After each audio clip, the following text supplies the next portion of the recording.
Welcome back. Freedom of speech under attack across the world. A number of threats right now, from Telegram CEO being arrested in France last week to the UK threatening to extradite and jail U.S. citizens over disinformation. I spoke with Reform UK Party leader Nigel Farage on Sunday Morning Futures about it recently. He wants to take control of the narrative. Now look, nobody should use any social media platform to genuinely spread hate or incitement to violence. And that free speech rule, I think all of us would support and agree with.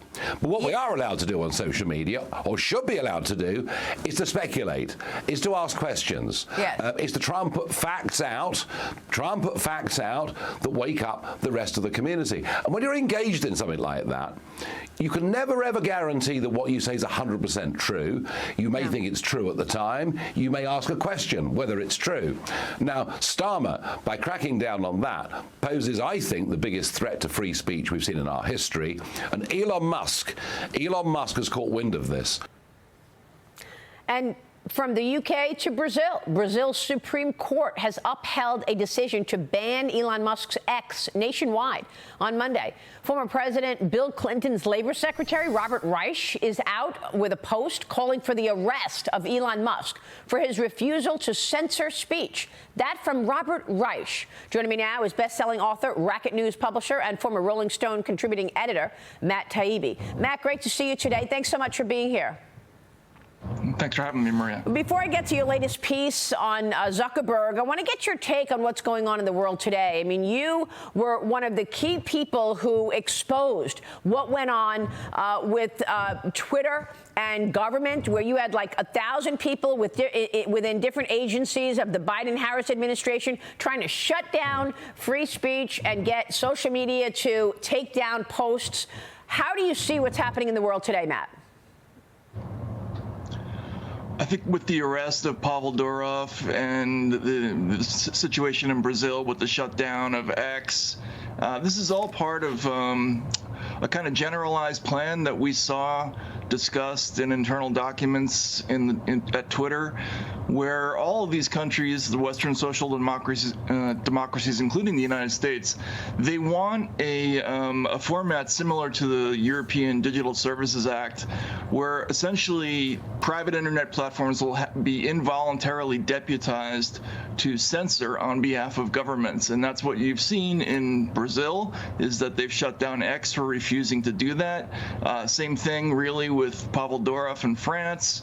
And I think all of these platforms need to realize that if they do not do the bidding of governments going forward, that they're going to be in some kind of jeopardy, either personal detention or crippling fines. That's right. And this is such a slippery slope, Matt. You've got a piece out on Racket News today titled "Zuckerberg Defies the Borg as Governments Everywhere Tighten Their Grip on the Internet. Meta's CEO Blows a Hole in Years of Official Lies." Tell us more. Yeah, Mark Zuckerberg last week, he sent a letter to Jim Jordan's Weaponization of Government Committee saying two really important things, I mean, kind of shocking admissions, I would say. Number one, he said in an opening paragraph that the Biden administration had been pressuring them to censor. Now, he used the word censor, which I think was critically important because that's been denied over and over again by the administration, by other companies, and he referenced the Hunter Biden story in 2020, and that was the second major revelation, where he said the FBI had warned him that there was a Russian disinformation story relating to the Biden family that was coming his way, and as a result of those recommendations, they demoted the story incorrectly. He now sees in hindsight. So this is an admission that, you know, he was essentially lied to by the FBI for political reasons. I think it's an enormous story that the liberal press has ignored because it's Hunter Biden, who cares, right? But it's actually quite significant for the FBI to be acting on behalf of a political candidate. Incredibly significant. Elon Musk and former presidential candidate RFK Jr. slammed Democrat presidential nominee Kamala Harris for her past statements about social media platform X.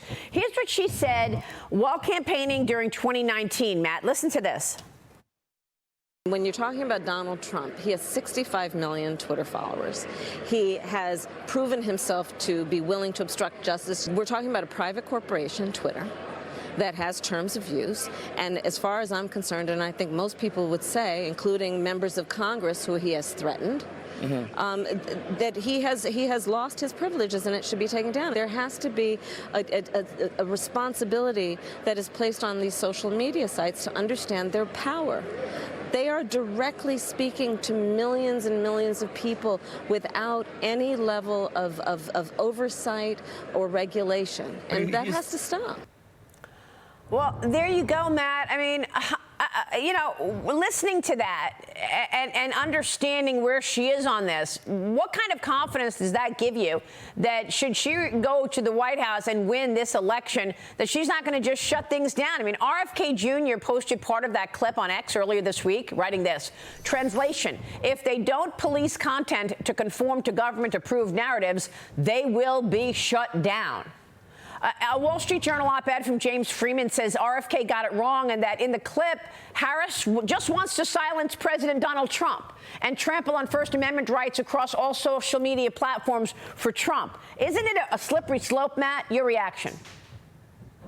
Well, the main thing is that she has a fundamental misunderstanding of how the First Amendment works, which is shocking because at some point she passed the bar. She was the Attorney General of the state of California, and the first principle in the Constitution is that the government has no role in speech. We have a right to free speech inherently. It is a natural right. It does not flow from government. It's not a privilege that we have either from a company or from a government, and the state doesn't have any kind of obligation or responsibility or remit to control the speech environment or to sterilize it for us.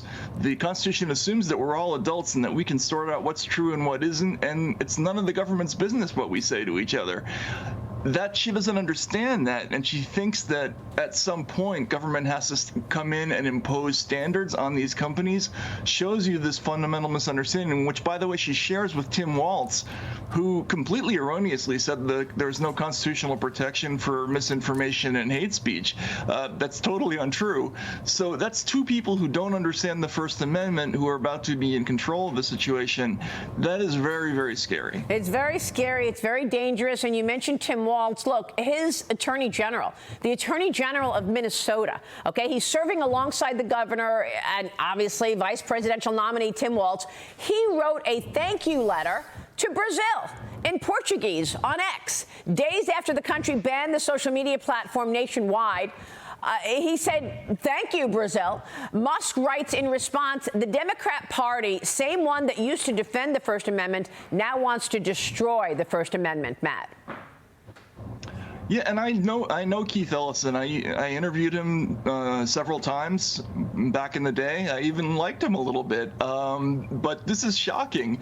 This business of congratulating a country for essentially demanding that X leave a hostage in the country so that the person could be detained if they defy their instructions on speech is really extraordinary. I mean, these are incredibly draconian and repressive laws that the country is trying to impose, and for any American politician to cheer that, it signals that they have absolutely no respect for speech rights, which is again so strange, Maria, because liberals, when I was growing up, our whole deal was protecting the rights of people that we even disagreed with. That was the whole point. And that whole ethos is now gone. The ethos is gone. There's no tolerance whatsoever, Matt. And now, was that one of the reasons that you became more outspoken about all of these issues? I mean, you have written that you were a Democrat, but you saw certain policies that